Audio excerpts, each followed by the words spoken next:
സംസ്ഥാന സർക്കാരിനെതിരെ രൂക്ഷ വിമർശനവുമായി Thalassery archbishop Joseph Pamplany. മന്ത്രിമാരെക്കാൾ ഭേദം കടുവയായിരുന്നുവെന്ന് തോന്നിപ്പോകുന്നു. പ്രതിഷേധിച്ചവർക്കെതിരെ കേസെടുത്തത് നീതീകരിക്കാനാകില്ല. അടുത്ത തിരഞ്ഞെടുപ്പിൽ വോട്ട് ചോദിച്ച് ആരും വരേണ്ടെന്നും അദ്ദേഹം പറഞ്ഞു. വന്യജീവി ആക്രമണത്തിനെതിരായ സർക്കാർ നിലപാടിനെതിരെയുള്ള മാനന്തവാടി രൂപതയുടെ പ്രതിഷേധ പരിപാടി ഉദ്ഘാടനം ചെയ്യുകയായിരുന്നു അദ്ദേഹം. നമ്മുടെ മന്ത്രിമാര് ഈ ദിവസങ്ങളിൽ വയനാട് സന്ദർശിച്ചു. അവർ പറഞ്ഞ നല്ല വാക്കുകളെയും അവരുടെ സന്ദർശനത്തെയും അഭിമന്യ ജോസ് പിതാവ് ആദരവോടെ നോക്കിക്കണ്ടു. ഞാനും അവരെ ആദരിക്കുന്നു. പക്ഷേ ആ മന്ത്രിമാര് പറഞ്ഞ ചില വർത്തമാനങ്ങൾ കേട്ടാല് നമുക്ക് തോന്നും ഇതിലും ഭേദം കൊന്നു തിന്നാൻ വരുന്ന കടുവായോട് കാട്ടാനയോടോ സംസാരിക്കുന്നതായിരുന്നു. അവർക്ക് ഇതിലും വേഗത്തിൽ നമ്മുടെ ജനതയുടെ സങ്കടം മനസ്സിലാക്കാൻ പറ്റുമായിരുന്നു എന്ന്. ഇത് സംസ്ഥാന സർക്കാരിന് ഒന്നും ചെയ്യാൻ പറ്റില്ല. ഇത് കേന്ദ്ര വിഷയമാണ്. കേന്ദ്രത്തിന് മാത്രമേ ചെയ്യാൻ പറ്റൂ. എനിക്ക് ചോദിക്കാനുള്ളത് ഇതാണ്: നിങ്ങൾക്കൊന്നും ചെയ്യാൻ പറ്റിയല്ല എങ്കിൽ പിന്നെന്തിനാണ് ഇങ്ങനെ വെള്ളാനയുടേതായ ഒരു വകുപ്പ്, വനം വകുപ്പ് എന്ന പേരില് ഇവിടെ നിലനിർത്തിയിരിക്കുന്നത്?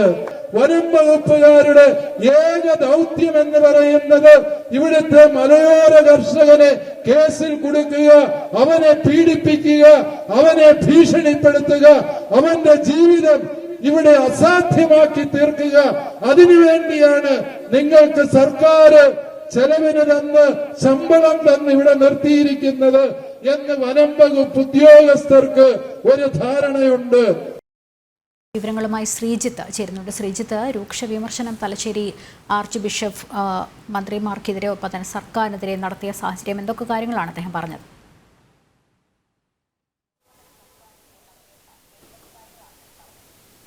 തീർച്ചയായും ലക്ഷ്മി, മാനന്തവാടി രൂപതയുടെ നേതൃത്വത്തിലായിരുന്നു ഇന്ന് പുലർച്ചെ രാവിലെ മുതൽ തന്നെ ഇത്തരത്തിലൊരു വന്യജീവി ശല്യത്തിനെതിരെ ഒരു ഉപവാസ സമരവും തുടർന്ന് വൈകുന്നേരത്തോടെയായിരുന്നു ഇത്തരത്തിൽ പ്രതിഷേധ മാർച്ചും റാലിയും നടന്നത്. അതിൻ്റെ ഭാഗമായിരുന്നു ഉദ്ഘാടനം ചെയ്ത് സംസാരിക്കുകയായിരുന്നു Thalassery arch bishop Mar Joseph Pamplany.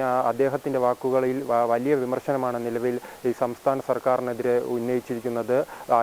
അദ്ദേഹം പ്രധാനമായി എടുത്തു പറഞ്ഞിരിക്കുന്നത് പുൽപ്പള്ളിയിൽ നടന്ന ജനകീയ സമരവുമായി ബന്ധപ്പെട്ട് നിലവിൽ സർക്കാർ 4-ലധികം കേസുകൾ എടുത്തിട്ടുണ്ട്. നിലവിൽ 5 പേരെ അറസ്റ്റ് ചെയ്തിട്ടുണ്ട്. ഇതുമായി ബന്ധപ്പെട്ടാണ് രൂക്ഷമായ വിമർശനം ഉണ്ടായിരിക്കുന്നത്. ഈ കേസ് പിൻവലിക്കാതെ തങ്ങളുടെ വോട്ട് തേടി ഒരു സർക്കാരും ഈ തങ്ങളുടെ വീട്ടിലേക്ക് കടന്നു വരരുത് എന്ന രീതിയിലുള്ള വിമർശനമാണ് അതോടൊപ്പം ഉന്നയിച്ചത്. അതോടൊപ്പം മുഖ്യമന്ത്രിയെ വലിയ രീതിയിൽ തന്നെ വിമർശിച്ചിട്ടുണ്ട്.